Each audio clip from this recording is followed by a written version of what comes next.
Good evening, good afternoon, good morning, or whenever you happen to be listening to this, welcome to the Film Realist Podcast, the film and TV podcast from a complete nobody that is hopefully for somebody. This is episode 86, and to mark a random occasion, Stephen Colbert of Snyder Minute is here to review Rebel Moon Part 2, The Scargiver. Now, if you're listening to this because Steven was on the last Rebel Moon episode, welcome back. If you're a regular listener, welcome back as well. We are going to be talking part 2 of the next Zack Snyder saga as Steven changes his toque or beanie.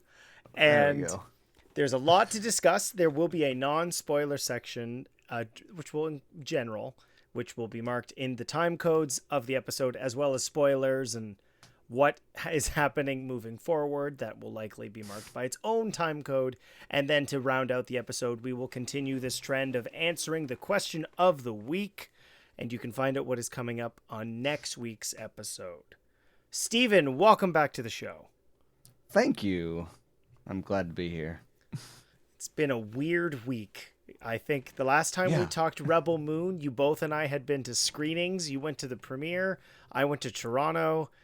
And then this one just dropped on Netflix like any other movie. I was not able to see this one early either, so it was fun waiting like a pleb to see it on Netflix when it dropped. Watching it with the normies. All right, so without further ado, let's get into non-spoilers. Gather every hunting rifle, every knife, every round of ammunition in the village. I hope that clip played for you. I don't know if it did. It played for me. Perfect. So, Jaimon Hansu. This... I watched it twice today. I did not have time to watch it on Friday. We're recording this on Saturday. And I have a lot of feelings. And the conversation I've seen around this is typical for any Zack Snyder film, as I've seen you also participate with some of it. So I think the first place that I kind of want to start with, and then we can kind of venture off into whatever avenues you'd like to discuss, which is, this is a part 2, and oh boy, does it act like a part 2. Yeah, well, in the same way that part 1 acted like a part 1.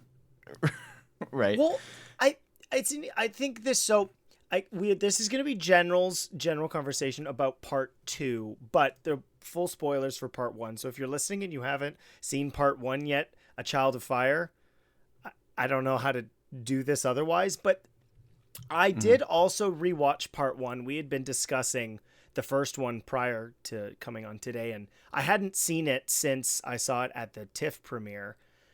And I have to say, I think I warmed up more so to part 1 on the second viewing, where while it is an incomplete ending, what could be described, it feels to some degree like closure to at least that journey of the story, or that part of the story, where I struggled with this the most is outside of some interesting places for backstory.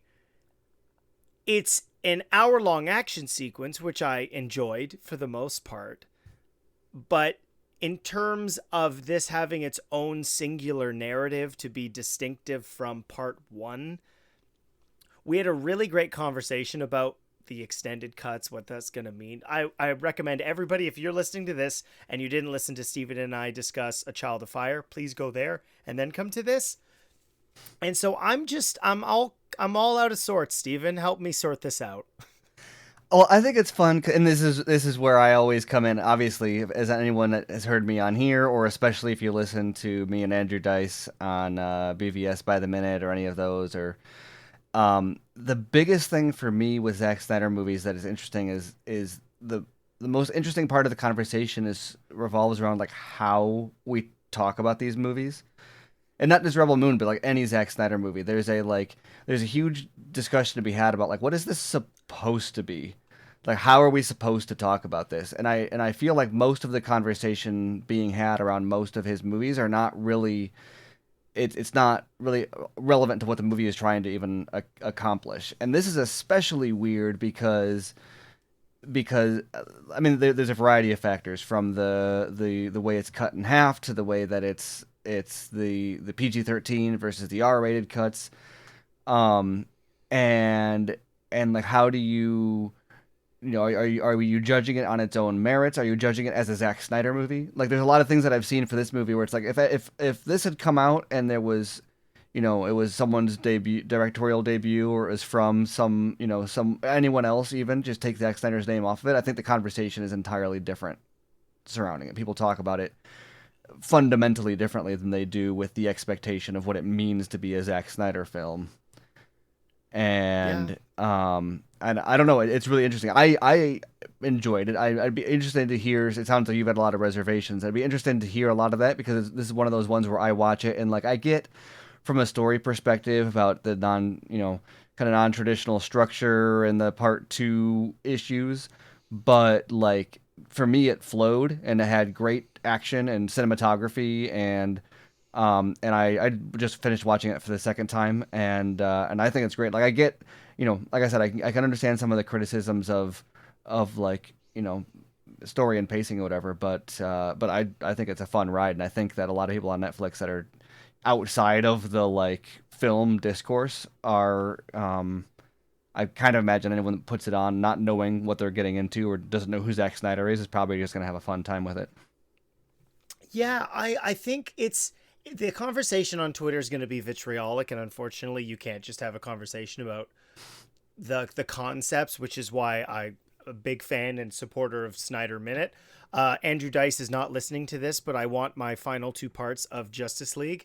But I think where I struggled was films being split up. Like, the conceit behind this film, I know you've covered it on Screen Rant, and there's been a lot of discussions in the pre-production period, which led to this being a 2-part film. Initially was going to be one. Like, you and I don't need to rehash that. If you're interested as a listener, go check it out. It is quite interesting the way that this was originally conceived. I struggle, one, on this happening again with, I know he's talked about them being 2 different films and, like, the multiverse aspect. This has been more recently, or not multiverse, a different canon with what the R-rated cuts are going to be versus the PG-13s.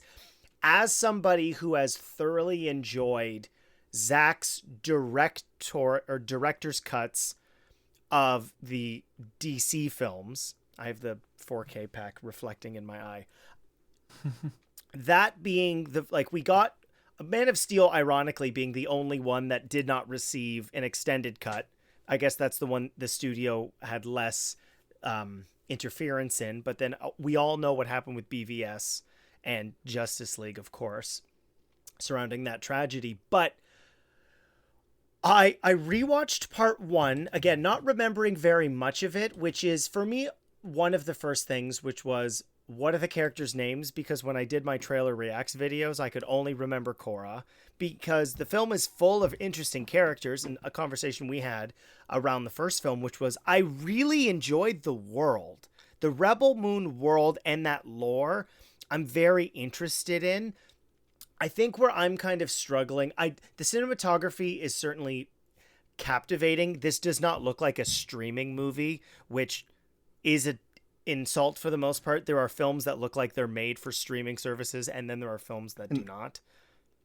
And I'd say even less so than part 1. I was a little bit personally surprised at how despite being like part 1 and part 2, this felt stylistically almost like a little bit of a shift from part 1. Maybe it was just because of the more action, but there was more Snydery action and shots in this one, I felt like. Well, and that comes down to the use of production design and in like the way that they build their environments, where part 1, again, spoilers for part 1, being the recruitment, right? It's that arguably first half of the story where you're going to all the different worlds, you're exploring this universe and what it has to offer. I found myself really compelled by, and where I struggled with this is, don't get me wrong, I love Zack Snyder action, but where it lost me was given the minimal stuff we did get from these characters, ultimately, I'm rambling, I apologize, is that the way that these two, I'm going to call them streaming cuts, I guess, the Netflix version edits, the way they're constructed, now that we have both parts, there are things I think you could have moved around. Particularly, there's a scene where backstory comes up and it feels very misplaced in the overall structure of the film. The main antagonist, played by Ed Skrein, is a phenomenal villain. I love to hate him. And the motivation that we get from Cora, her being the lead of the film, that to me was the most compelling element, in her being thrust through this back half of Seven Samurai saving the village. You're right, it is a captivating, awesome use of slow motion. There's a couple that I want to talk about that I was a little curious on, just in terms of logistics with their plan. But overall, where I'm gonna lean on, if I was on a teeter-totter leaning towards positive and negative, we as mentioned, we've discussed part one. I would lean on the positives for this because I still want to understand what they have left to tell us in this world. Like, the building blocks are there. The tower may not be overall very steady, but again, I want to know what's in these extended cuts, whether they're raunchier and more violent. That's something, having seen Zach's R-rated cuts before, you can kind of tell what would have been different, the way that things cut around. You and I know how the MPAA works when it comes to violence, that being one of the main things that affects a rating, particularly in North America. Anything remotely around sex always raises it, although it's the inverse in Europe. And you can argue which one of those is probably better, but that's not what we're going to do. And so I like these characters. Some of them feel underdeveloped, which is unfortunate because I really did like a lot of the setup for A Child of Fire. And I think even though we do get some captivating visual candy to the eyes, I don't think the action needed to be as long, particularly the conclusion to this battle. I felt that went on for a little too long. And there's going to be all these different camps. You've been a part of several, but this, I think this, it's so weird to say. It's I feel like that meme that's going around now with Jesse Plemons from Civil War, where it's like, what kind of American are you? And this is definitely going to be happening, I feel like, moving forward, which is like, what kind of Zack Snyder fan are you? And if somebody were to ask me, I would personally say I'm a fan when he's not wearing most of the creative hats. I think he's a phenomenal collaborator. And in the Netflix trilogy he's made, in particular, has kind of shown what I like most from his films. And then throw Army of Thieves on top of that. The conceit of these worlds that he plays in is really interesting, and the specificity to which he works in them is always so unique to his style, which is something I'm a huge fan of. But when you are the co-screenwriter, cinematographer, and director, and to some degree, this is completely based on nothing, but some of the conversations or interviews and press he's been doing for this seem to be like he's pushing against other people being involved in that creative process. There's a quote that he said recently about focus groups, which personally to me, I get what he's trying to say, but there's a perception of kind of like, well, if your film gets focus grouped, like it's like eating fast food, and mine's like the other way. It's like he's always been his own particular auteur, but, and this is a weird conversation and I've been rambling and then I'll let you jump in, so don't feel free to interrupt whenever, but being somebody who is a big Star Wars fan and growing up through the prequels when everyone just said yes to George Lucas, the reason the original trilogy holds up so well to me is, and you can look at the creation of those films, is they were films of compromise, whether that was editing on the first Star Wars, having a different co-writer, a complete different director with Irvin Kershner for Empire, and then Return of the Jedi had its own problems. But my favorite films that Zach's made seem to come out of that process as well. IGN recently had, I don't know if you saw, like, vote on your favorite Zack Snyder films. And the ones for me that easily went to the top were BVS, Man of Steel, Watchmen, and then Zack Snyder's Justice League. Because, like, in particular, working with David Goyer and then, oh my goodness, who's the co-writer on BVS? Chris Terrio. Chris Terrio. Like, those guys were a match made in heaven. Batman vs. Superman, I think, is my favorite DC movie, Ultimate Edition. I should preface that, not the theatrical cut. I just consider that the movie. That's true, but there are people who are still called Justice League 2017 Justice League, right? It's got its different nicknames. So do you see what I'm saying? Like, I know it was a ramble. I do. Well, and I think that's why I said that what's interesting about this always is that there's a conversation to be had about, like, what any of these are supposed to be. And part of what makes that difficult with the way that they're doing the releases on this is that with the PG-13 cuts, we really only have half the conversation to be had, because and I guess trying to avoid just having a repeat of the conversation that we had last time.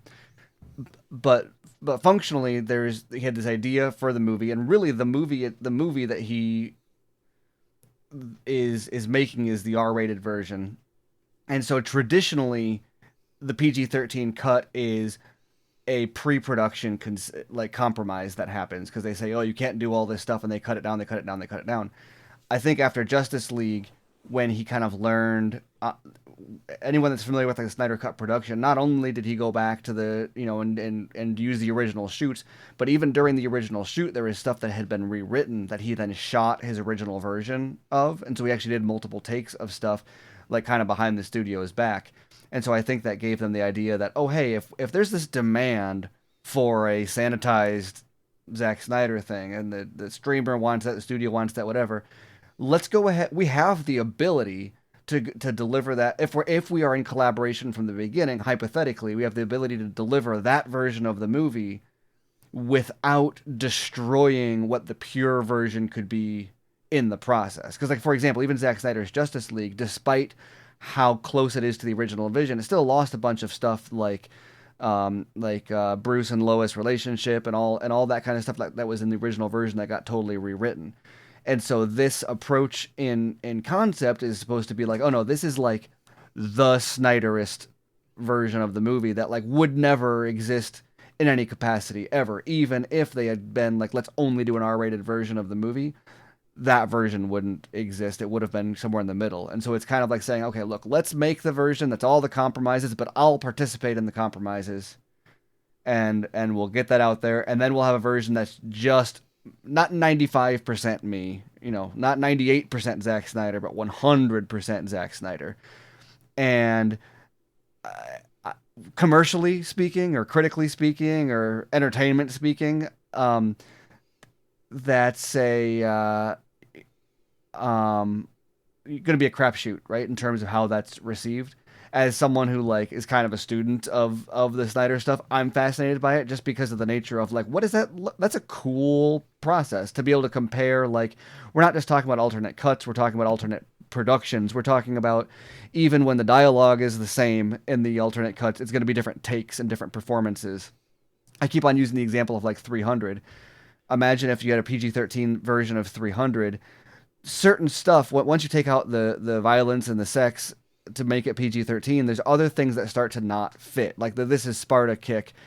If you tone down the violence and the other stuff, all of a sudden that's weirdly heightened in a way that just tonally doesn't quite match. Because if you can't push to 100% in all areas, you have to tone it back in the rest. And so... Well, doesn't he just sort of push him in the PG-13 cut? He doesn't kick him, right? It's like, eh... Oh, I don't. But if that's what I would imagine, though, is or like Gerard Butler's even said, like, the original line was supposed to just be like, "This is Sparta," and like, but in the production process, Yeah, and then but in the process, they just amped it up more and more and more until they were like, yes, let's just go all the way for it, and that's how you get kind of like that version of that movie. And so as like kind of in an experimental way, this is a question of like, okay, so let's do that version then, where you're not just like, when you take all that stuff away, you lose all of you're actually changing certain lines of dialogue and the way that they're said. You're not just changing like, oh, this is going to include more blood, but you're also giving a different intensity to the performance to have a tonal shift, and that's really fascinating. But like that is a I don't know, I don't want to say like a film school discussion, but like that makes like my appreciation for it or my interest in it then comes down to that level of like, as a project, what separates a like those the differences that you see in the end products of the R-rated version versus the PG-13 version. And that's going to be, this is what defines a Zack Snyder movie. This is what's Snyder, and this is what's they want taken out. And so anyway, I know that I'm the one that's rambling now, but so I think that's really fascinating to me, and so I think that I would defend this movie, and probably actually enjoyed this one, I think, more than even A Child of Fire, interestingly, which I think it sounds like we're the reverse on that. But in the process of doing that, I'm fully aware that like it is a very neutered Snyder experience in the process too, and so it's hard to kind of cling to that and be like, no, this is great, knowing that like, you know, I'm sure tons of fans then, once the R-rated version comes out, are going to be bashing on the PG-13 version. Like, how dare that even exist? And I think it's fascinating just as an experiment of, can you make two versions of the same story that are that different? And how, you know, is there going to be anyone that says it should have just been PG-13? The argument that I would make, like for the superior movie, I bet you could cut down A Child of Fire to like 30 minutes and then trim another 30 minutes out of this and put them together as a single PG-13 movie. However, then you lose that like one-to-one comparison, right? Where you've got two movies to say this is like, but why are you even sticking to the two movie structure then? Well, because the conceit is is that you have a one-to-one version to compare. But if that's, why is that even an objective? Why does it have to be two versions? Why can't you just say, or like they were talking about making Zack Snyder's Justice League a miniseries at one point. So like, why not do a single PG-13 movie and then a 4-part, 6-hour long R-rated miniseries cut or whatever? Like it seems like that might have been especially if you're going to be experimenting with how many different types of products can you get out of the same, you know, pre-production and then in principal photography shoot. Like, that's an interesting experiment to me. But once again, then you're losing that, like, oh, here's one version of this one movie and another version of that same movie, which is the whole like Snyder cut thing, right? And so there's like, that's why it's like, how are we even supposed to talk? Like, what is this supposed to be, and how well does it? It's the nerdiest film school conversations. That's the problem. And so, like, I think it's yeah, so some of it's going to be sound rehash, which is fine. This is going to come up because of what's happening with Zach in particular. And it's one of my favorite quotes you've ever said, which is, the conversation about if a movie's good or bad is not going to be interesting. It's about what's the content of the film, which is why you guys covering BVS has been so interesting, particularly with, I think, Andrew Dice's classical literature background, and then a lot of the film expertise that you bring to it makes it so compelling. So for me, why this experiment failed, even though we don't have the extended cuts yet, they're supposed to be coming out allegedly at end of August on the same day. Why I don't like this process. I'm not going to rehash what I know we discussed on part 1, but that was the conceit on like this, the agreement being made and then being able to drum up the comparisons. Are you going to want to revisit it? What I think would have been really interesting to test this model, because the closest one we had before was BVS, right? We had the theatrical cut, and then within a month or so, someone's going to have to, I almost said information check, truth check this, but I feel it was within a reasonable time frame. We were told there's a 30-minute R-rated cut coming to home video. It was a reasonable amount I feel of like time. that was. I seem to recall that the first news of that being the case might have been like a week before release. Even I don't know if it was confirmed or not, but I seem to recall that there was knowledge of 30 minutes missing before it even came out. Yeah. So let's go that. back to previous film release slates, because now it's like 45 days. Let's say it's 60 days, just for argument's sake, in 2016. Might have been 100, who knows? But let's just say it's in that ballpark. Then we get the home video, and everyone's talking about that film. Oh my goodness, this is so much. I mean, the conversation immediately turned to, there was a better understanding of what the point of that movie was. What I think would have been a really interesting experiment from Netflix, I think it's abundantly clear for anybody who's been a fan of Zach's and been on the Snyder Cut train since 2017 at this point, is you make your streaming cuts, the Netflix PG-13 cuts, you make the R-rated cuts, release them on the same day. Instead of this release schedule, which quite frankly for me is the most frustrating. I have family and friends. They've asked me about the first one. They've asked me about this one. And I've said no, wait, because in my mind at least, the versions of Zach's movies I've enjoyed the most are Zach's versions. They're not the ones released to theaters. Watchmen, director's cut, not ultimate cut. The cartoon for me is too much. But in general, that's too much for him too. The case. Yeah, exactly. I know he said which one he likes the most. And unfortunately, because of the typical reception to Zach's theatrical / PG-13 cuts, the conversation just goes to, oh my God, this is so bad. And unfortunately, I feel less invested, particularly if the release schedule is what he's stated, which is, well, you're going to get both on some random time in August, where streaming movies, typically for me at least, I'm not looking for those things in August. That's the busiest time of the year, and doing a weekly movie podcast, I'm sure there's going to be something else where if you the conversation to me would have been much more interesting if you get like, you can even, title them the same. Have Rebel Moon what is it? I forget where the part 1, A Child of Fire. And then you have Zack Snyder's Rebel Moon Part 1, A Child of Fire. And you have both cuts, and you see which one does better. And having seen all of Zach's films, I think I know which one would have. Yeah. Well, and the conversation to your point wouldn't be about, can Zach still make movies? It would have been the differences with the movies.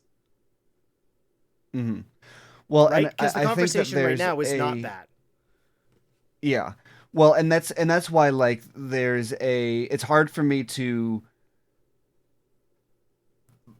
as a fan or as an audience member, I think I'm right there. Like, I would prefer to just have only the R-rated version, right? Like, I'm fascinated by like the filmmaking aspect of the PG-13, but like I'd prefer only R-rated version and theatrical release, right? Like, that's the ideal scenario. And Zach, and I think we may have gotten into this a lot in the last one, but I think that Zach has always operated in this weird space of like between art and commerce, where a lot of his movies are this weird way of like making something happen that shouldn't exist in the first place, and he finds this weird niche in the way that he produces something and the audience segment that he gets and the way he does the budgeting to make like how does 300 exist? Like, how do you get that greenlit? How do you make that, none of these movies, the fact that any of them exist at all in the form that they exist doesn't make any sense. And as he's kind of said, that's sort of the case with the R-rated version even of this, is that nobody would ever spend this kind of budget to make these R-rated versions happen on its own. And so in order to make that exist, something else had to justify the commerce. And in a totally, completely cynical way, as like, take off my fan hat, take off my whatever, the forget the discourse and etc. As we're speaking, Scargiver is number 1 on Netflix, and A Child of Fire is like back up to number 3 again right now. Yeah, right. let me check. So they've got Canada's. so this is they're like $60 million, $80 million each, I think, is about what it came out to, and so far, what A Child of Fire 88. was number 1. A Child of Fire was number 1 when it came out. Scargiver is number 1 now. A Child of Fire is back into the top 10 again, maybe gonna go even higher. And then I bet that happens again when the R-rated cuts come out, right? Like Netflix, for all the heat and kind of discussion around like how bad this is for PR and the rollout being negative and the reviews and everything, everything that I've seen says that they are milking the most views out of the situation possible. And that is kind of that's the point, right? That's why they did the PG-13 cuts instead of the R-rated cuts. And so, is it a success? Well, that's not my goal. I don't care how many views it gets, right? None of that money hits my pocket. I would prefer to just see the true version.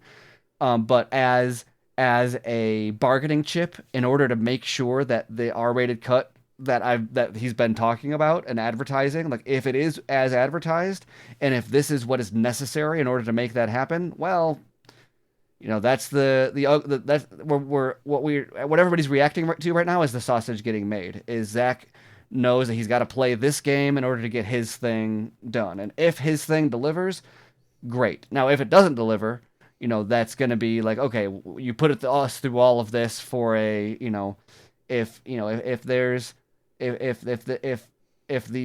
extremeness of the content in that does not push some boundaries and just like seriously blow people away, not just like deliver, but like really go, like really push the envelope, I think that that's going to really impact the conversation. But if it blows people's socks off, I don't know that anybody's going to come back and say like, this is the right release strategy, because people are going to say this is what should have been released in the first place. But given that would never be like, nobody would ever open their checkbook for only that version of the movie in the first place. Now, maybe what if and when and how they do part 3, that I think will tell us everything about what they learned, right? Like if the R-rated cuts are huge and they go forward with part 3, then that says, and they only do an R-rated cut, that says Zach won, right? Zach finally proved his point that you can let me just do this and get it.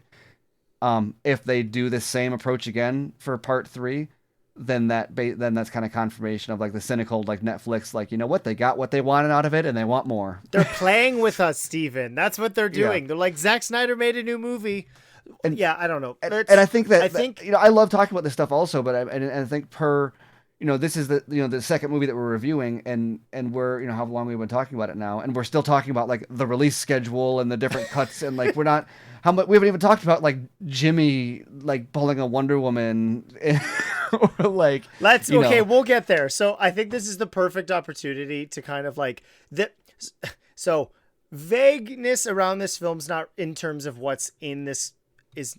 It's hard to discuss because the intricate details of actually what happens are the most interesting to me. So overall, it is the battle against the Imperium. Being somebody who's a longtime DC fan, the Imperium is also what the Justice League fought in the Secret Origins 3-part pilot of the Justice League cartoon in the early 2000s, which is like all my brain is thinking about right now because I'm covering Justice League Crisis on Infinite Earths Part 2 next week. So it's DC, Zach's all on the brain right now. And I think you're right. Like those moments littered throughout this film are the things that are going to be the most fun to talk about. One thing that I kind of wish, let's approaching this from the cynical side of the business model, which welcome to Netflix, would have been still, even if they were having this parcel out of the different versions, I still think it would have made more sense for us to get Zach's version of Child of Fire, before we got the Scargiver. That to me is still frustrating. Anyways, so we're going to get into spoilers, actually talk about the movie, because, I mean, we probably should. So if you do not want to be spoiled for Rebel Moon Part 2, The Scargiver, jump out now, go to the outro, see if I answered your question of the week. You stand between us and annihilation. All right, so that was Cora telling us the Imperium are coming, and they are. The action set pieces in this are thoroughly captivating. Here's one question I have for you, which is, I know that you are a fan of Tom Holkenberg, aka Junkie XL. In particular, I think his BVS and Zack Snyder's Justice League scores are incredible. He's worked on a lot of other movies. I found myself being reminded, whether it was because of the instruments being used, there's a lot of this score to me that sounded very Man of Steel and very Snyder Cut of Justice League. I didn't hear the Man of Steel as much, but definitely his Snyder Cut score. I heard a bit in here. Or really, if you listen to a lot of his stuff, I mean, he borrows from quite a few. Although I think that, and this is one of those areas where I said, like, visually this is I think a difference from Part 1. The music, there's a lot more versatility, and I mean, we've got people. There's 2 scenes with diegetic music in it, at least, right, where you've got the orchestra playing, which is Hulkenberg, but then you've also got Jaimin, that moment where Titus sings his song. Yeah, in Iceland. Oh no, sorry, that's Justice League. Right. And then you've got another song during the harvesting scene that's like seems like a Veltian folk song or something, and there's a lot more like in-universe kind of music and styles, and then Nemesis's theme is very culturally unique. Like there's a lot more variety, I feel like, in this one than in Part 1. Yeah, the one thing I want to talk about that I mentioned this briefly in non-spoilers, which is just the structure of the 2 of these. I would love to just sit down and see Zach's whiteboard, and because he pitched, like, it's on the wiki, he pitched it and they went, that's a really long movie. Can we split it up? I'm paraphrasing, of course, and where certain things kind of were slotted in. And I think I'd seen Kofi Outlaw mention this, which was at 40 minutes, we get everybody's backstory. And in my opinion, it's a weird place for the movie. They've already been through this mission together. Maybe it would have been a conversation on the ships, when they were on Dead Charlie Hunnam's ship going back to Velt, but overall, I think, again, I talked about this, and this is where I'm so excited about what this universe is it's everything. I hit my microphone. All the different planets and worlds and cultures are so intricately designed that I want more from them. But how we learn that information, I just wasn't a fan of that. Where we're going to go into battle tomorrow. Yeah, Let me just tell you my story now.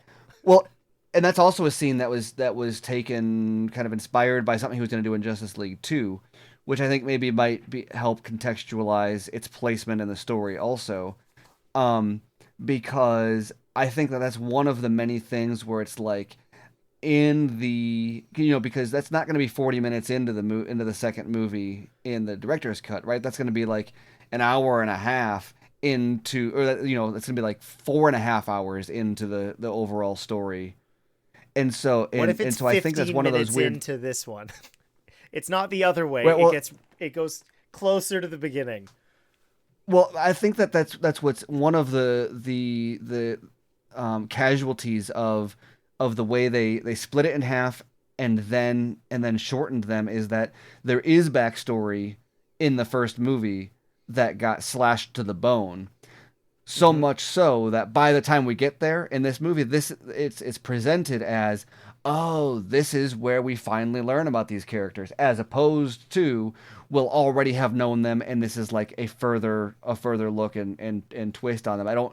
I think that because of how much is lost in the shorter cuts, makes that feel like it's supposed to be serving a job that it's not supposed to be serving, and therefore it does feel out of place because that's not what it's supposed to be. But it's I don't know if it's repurposed as that or if it just feels like it's supposed to serve that role. But like, if, for example, the version that would have been in like Justice League 2, that would have been odd to have like characters having a Last Supper, find more about their backstories in the what that would have been the fourth The Nightmare People movie. Yeah. Yeah, well, I mean, Superman's Jesus, so you need a Last Supper. If he's going to get crucified, you need a Last Supper, right? And they would have all had, what, Big Belly Burger? That makes sense. Something like that. No, Nightmare Big Belly Burger. Yeah, it would have been the Nightmare team, which honestly kind of would have made sense because Batman would have, like, you've got Amber Heard doing a British accent. She only does in Zack's version of the universe. You've got Ezra Miller with them being inside a Skyped, zoomed in helmet. I don't know. Oh, man, I want them. Well, so and specifically, it was, it was also Joker giving the Robin backstory it was supposed to be like a Rashomon style. So anyway, obviously that doesn't absolve the awkwardness of the pacing for this one, because it should, I think, the whole purpose of this entire project is that both cuts are supposed to stand on their own, and so you can't defend the PG-13 cut being structurally unsound based on another cut being structurally sound, because what you're saying is like, oh, the other version is better, therefore this version isn't broken. Well, no, that's not how that works. Well, you know what it is? It's like in a book adaptation. That happens all the time in book adaptations. I've recently been, because I don't give myself the time to read books, so I audiobook everything, and I started this back in November. I saw the Hunger Games prequel and actually thoroughly enjoyed the film, but I'd never read any of the books, historically did not like any of those films outside of Catching Fire. And now, having listened to the books, I now understand the movies, but I've been having conversations on the Hunger Games Reddit, which is, these things still don't make sense in the movie. And people will come back like, well, in the book, it's this. I'm like, that's fine. This is a different thing. If this doesn't present me that information, because I don't know if you've read them, but they're in their first person from Katniss's point of view. And when you're telling a story in a film, rarely do you get internal monologue. So you're not replacing that storytelling by just showing me someone's face. You're not absolving of that problem. And that, I think that's similar to what you're stating, is like, and we talked about this, I know, with part one, which was I was interested in these characters because we got almost nothing. Both sets of the group pretty much got cyborged. We're just going to reference all of other Zack's film, which is in the theatrical cut, he's almost non-existent. And then if you've seen the 4-hour Zack Snyder cut, he's the literal heart of the film, where what I'm so desperately wanted to see from this is stuff like, it's the one, like Tarek, played by Staz Nair, who I know from Supergirl. And what does other monarchies mean in the mother world? How do they change from when Carrie Elways was in charge? Like, there's many and you want to things know that could be so interesting. That's an ironically perfect example too of, the Imperium soldier who's left behind on Velt. What's his name? The kid who's has the romance with Sam, the water girl. Yeah, oh my goodness, what is his name? I think it's played by a guy Sky Eris. Is the actor. Eris, Sky Yang. So if anyone who's read the novelization, of part one, that's got the same story as the R-rated cut will have. So he was a prince. I didn't know that. And part one opens with his homeworld being attacked by Noble and his father being killed and like deposed and him being taken into the Imperium. And so like that whole, what you're talking about there about how do other monarchs, like that's scene one of the R-rated cut, is here is a world, here's the Imperium coming in. So like that, like talking about like the world building, that's all the politics and how that all works. That's known from the start. Now, that doesn't mean that this cut is therefore good. I want the director's cut, Steven. Oh, it's so frustrating. Right.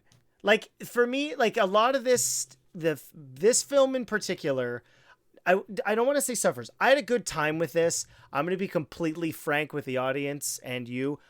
I had a really bad day with my ADHD where I had a hard time just doing anything. So I gave myself 4 hours to watch this once, and then I watched through it just over two, the second time, much easier after knowing what was going to happen. And like at the end of the day, for me, it's like, this is a perfect appetizer to this universe. I didn't read the novelizations. I haven't done that since I was a kid, but where there are so many interesting things presented, and then getting these, I'm going to call them hodgepodge versions. Just they're outside of it being easier to watch on streaming. Like, you're right. I looked up the Canadian Netflix numbers. It's Scargiver's number 1, A Child of Fire is part 5. I know I have personal friends. I don't know if I love that or not. Like, that feels like it proves the point. I personally don't. But I don't. But it proves that like the strategy is working. But like I wish. Like, so that's why it's so weird to be like, I bring that up not as like, aha, this is like the bad thing. It's a bad thing that strategy is necessary to do this. But also it's a reality also that this is like if you want to know why they're doing it, that's why they're doing it that way. It's not a failed release strategy. It's doing exactly what they wanted to, unfortunately. Yeah. So Jimmy is Superman with a lot more potentially going on in his head. And that's an element of, again, there's particularly in this one where there are just like appetizers given where, the concept of this is awesome. You have, for all intents and purposes, a droid, Jimmy's, which were, what are they? They were just an army of robots, right? They Mechanical were the Knights. King's. That's the King's Guard. They were like the King's Guard, yeah. The Knights of the Round Table. And so, yeah, perfect. Excalibur? Let's talk about Excalibur. I've seen it now, Steven. No. Yes. I only have 2 hours on this recording site. But that concept of, for one, a medieval knight, that's super metal and fits in with the heavy metal aesthetic that Zach's going for with this. And I loved the return to this production design, particularly the submarine aesthetic of all of the like technical things, like the technology being like, what if steampunk was invented in 1982? I think that's amazing. And so that concept of they were shut down, they no longer could function after the death of Princess Issa. And I'm really glad I did rewatch part 1 because there's a lot more of the lore, at least in the setup in A Child of Fire. And then in seeing the injustice of how the Motherland's or nobles army is treating the inhabitants of Velt, and that like awakens his like duty as a knight to protect the innocent. But you get it in one conversation. Right? Like he has all this development between movies that we didn't see, and then he shows up wearing antlers and a cape, and he has literally a Wonder Woman moment. With what sounds like the Man of Steel drums happening at the same time. Right. Well, and that's another one of those part 1 things also that you'll get from like the novelization is where the like what are the antlers, what is the journey that he's taking there. There's a whole interlude of him finding the carcass of this deer and exploring his purpose in the universe and the finding the ability to choose a side, and like, you know, the awakening machine is like, you know, and also like the Korra's ship is tied into that plot also. In the R-rated cut and in the book, they go back to Velt to be like, oh, here's what's happening with Jimmy, here's what's happening with Eris and Sam, and the villagers are rebuilding the ship and all of that stuff. So that when that ties into this, you know, that's all stuff that directly comes up then in this cut. And I can see why like it works without it, but also knowing that that's there is like, oh, that's going to have there are plot arcs that you don't realize are even arcs that are kind of showing up in this one. Jimmy being the one that suffers the most.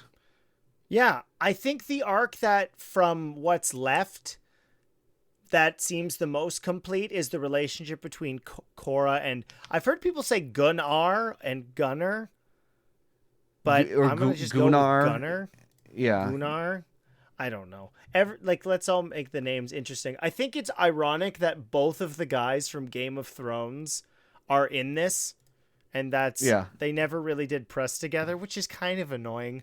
Although no, they were asked about it though. One of them was Ed Screen was the one that was asked. Who was it that got? Which one was the one that got replaced on Game of Thrones? Screen got replaced by Mikhail. By Mikhail, yeah. So there was an interview where Screen was asked about it. I think it was for the THR interview. Okay. And he was asked about it, and he was very professional about it, and said like, no, it's awesome. They didn't work together much on the movie, and it didn't come up, but like he's got respect for him, and you know all that.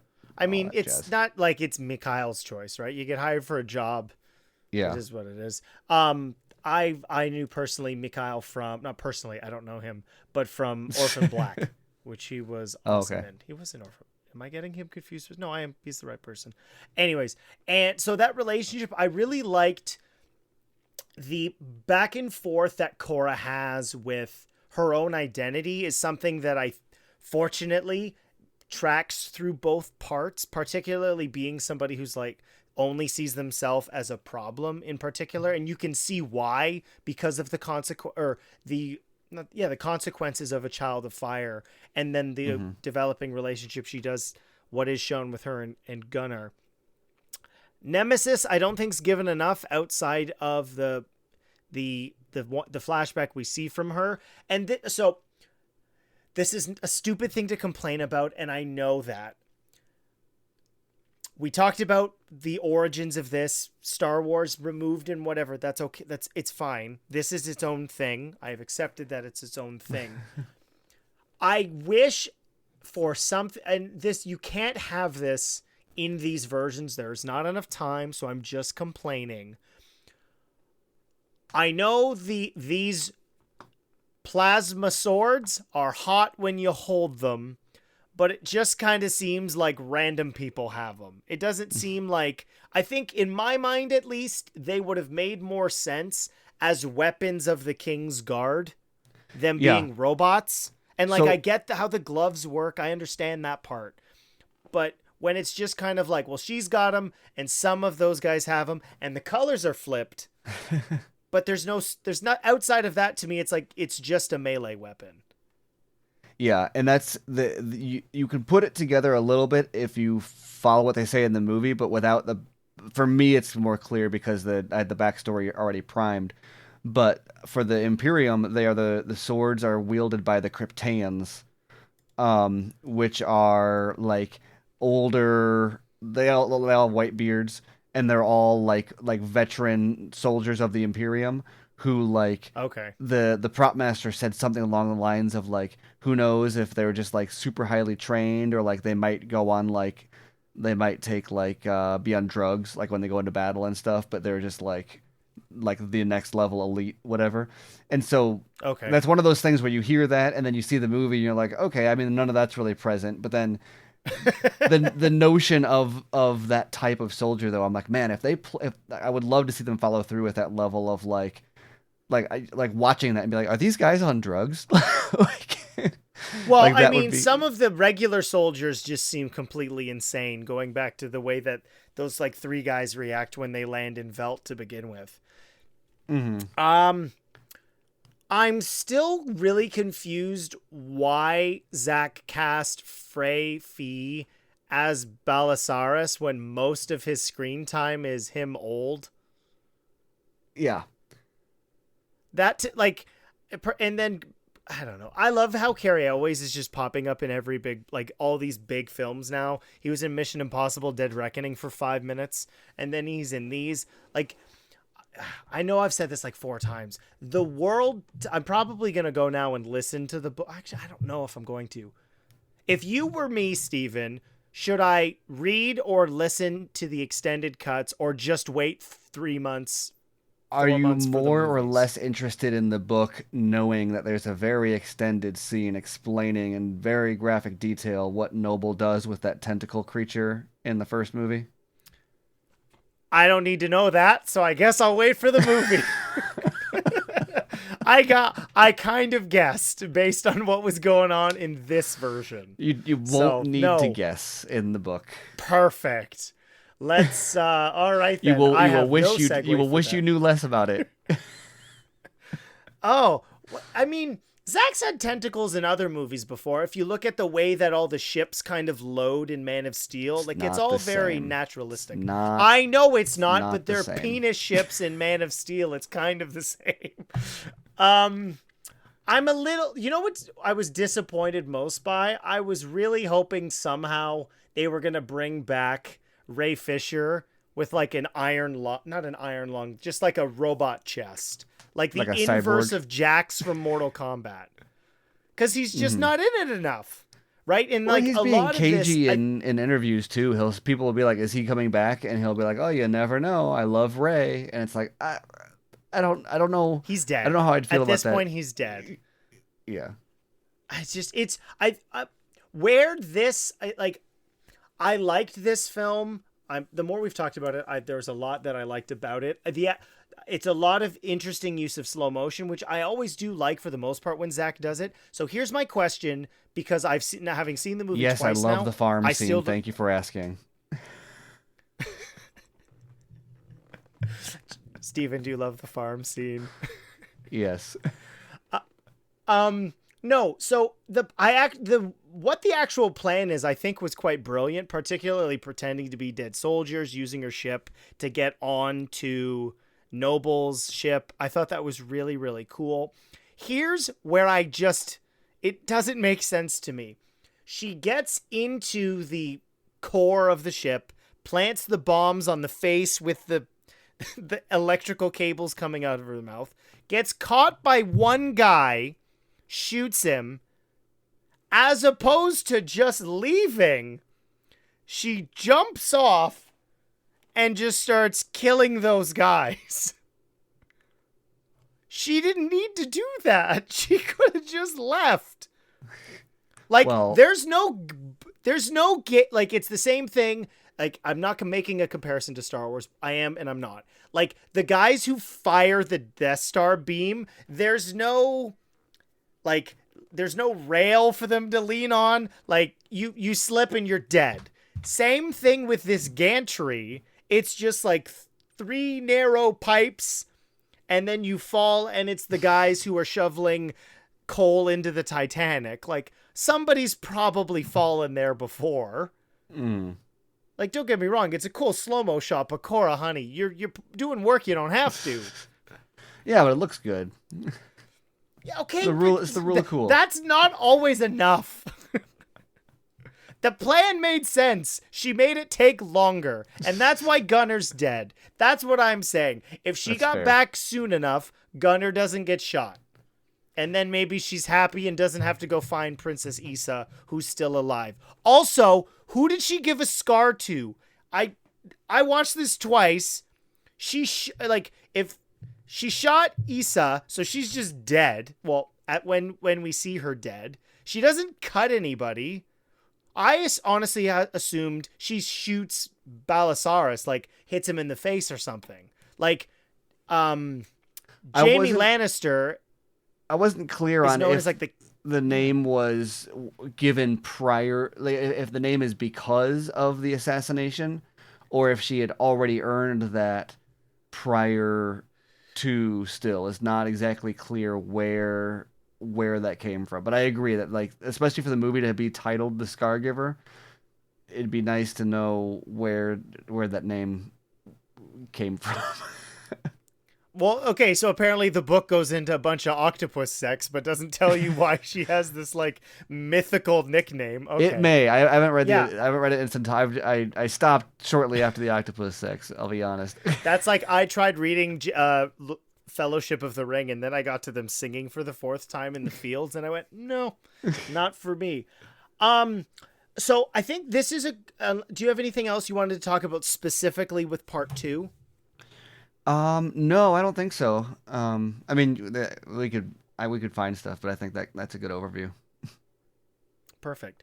And so they've talked about more to this. I'm curious, so we've now had 2, so we're still technically in Rebel Moon spoilers, so don't leave yet if you're, not you, listeners, we're still generalities. But out of the 2 Netflix franchises, I'm curious, at their current form, let's pretend we're not getting the extended cuts just for the sake of argument. If you could get a 3rd installment, which franchise would you prefer it to be in? The Deadiverse? Yes, I know they're a shared universe, but that's not what I'm talking about. It's not. It's Direct an Easter egg. I maintain that it's an Easter egg. It's an Easter egg. Yeah, until otherwise, I agree with you. So, do you want Rebel Moon Part 3? Carrie always has I don't know what the hell it would be called. Just random adjective and verb. So Rebel Moon Part 3 or Planet of the Dead? I probably Rebel Moon Part 3. The Planet of the Dead, I think there's a lot of insanity that in that franchise to be ramped up.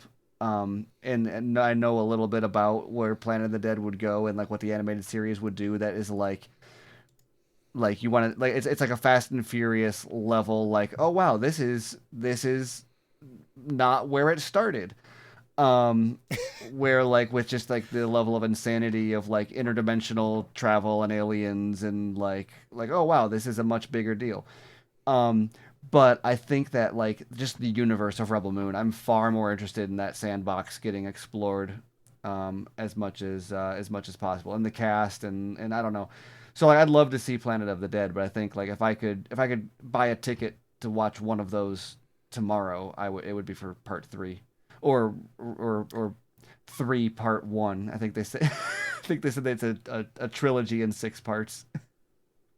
Yeah, a heptology. Well, it would be it's 3 stories, 2 installments right. Each. Yeah, perfect. Okay, I would agree. I would prefer a 3rd one to this, particularly where the jumping off point would be where we know the story is going. Like the rebel forces have been. Well, you're also out of you're out of the like 7 Samurai team building era, which like I love the 7 Samurai story, but like now that you're out of that, there's a lot of shackles that are like, oh, you don't need to worry about like you have a team, you have you've done so much work that you can just kind of like hit the ground running. In a way that's like the traveling part was my favorite part of both of these is the recruitment. That's always in terms of like an ensemble. That's some of my favorite elements of ensemble films when like we're getting the team together. I would agree with that. There's been rumblings about the potential of an Army of Thieves Part 2, which I would be fully on board for. So I'm very curious. Hopefully we can have you back on the show to discuss the extended cuts when they come out in August. But it's been a very long day. That will do it for our conversation on Rebel Moon Part 2, The Scargiver. Spoilers for this are ending. Let's jump into question of the week answers. All right, this week's question of the week, Stephen, was what is your favorite video game adaptation? What's yours, Stephen? You have to answer right now. So like a movie adaptation of a video game? Or it could be a television series. It doesn't have to be a movie. I don't know if there's one that's like nailed it. It would be something abstract that's not like a one-to-one. I mean, I don't know, maybe Mario. Okay. I don't know if it feels like a very bland. I I wanted to like Max Payne so much. I was ready to forgive Max Payne for being mediocre. Like I would have forgiven it for so much, and it just didn't.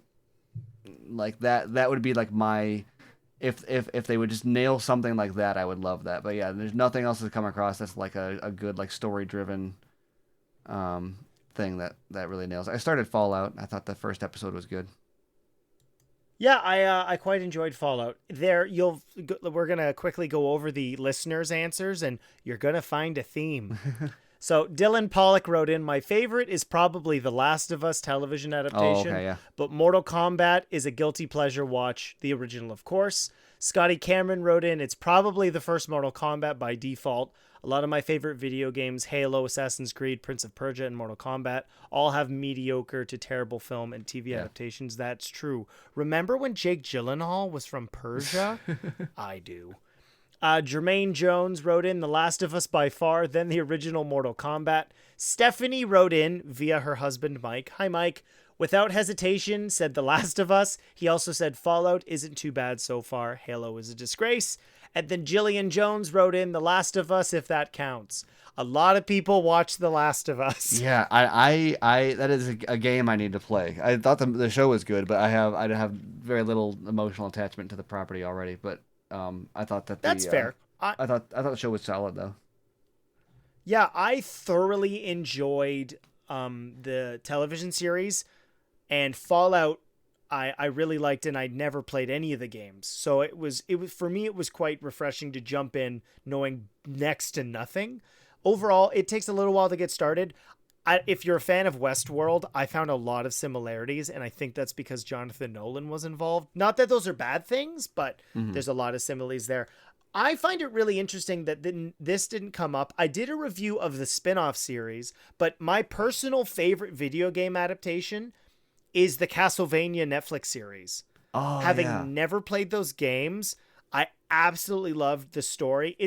I think it's maybe only 25 episodes in total over the span of 4 seasons. And it's Adi Shankar too, isn't it? Yeah, and Warren Ellis was involved. Let's ignore his personal dilemmas, but in general, it managed. I think I finished it when I had COVID, and it gave me an end game level ending to that series that having negative investment in those video games, I loved that show. I started watching that when I was on paternity leave from my first child being born, and there were too many babies killed in the early episodes, and I quit because of that. But I thought everything was solid. I was like, this content is a little bit much for where I am right now.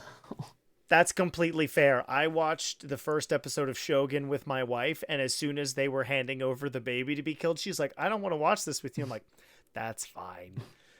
So that was the question of this week. I have already asked Steven the question, which he already answered. So the question for next week's episode, so you have a week to respond, is, of the 2 Snyder Netflix franchises, which would you like to see an installment in next? Whether that be the Army of the Dead universe or the Rebel Moon.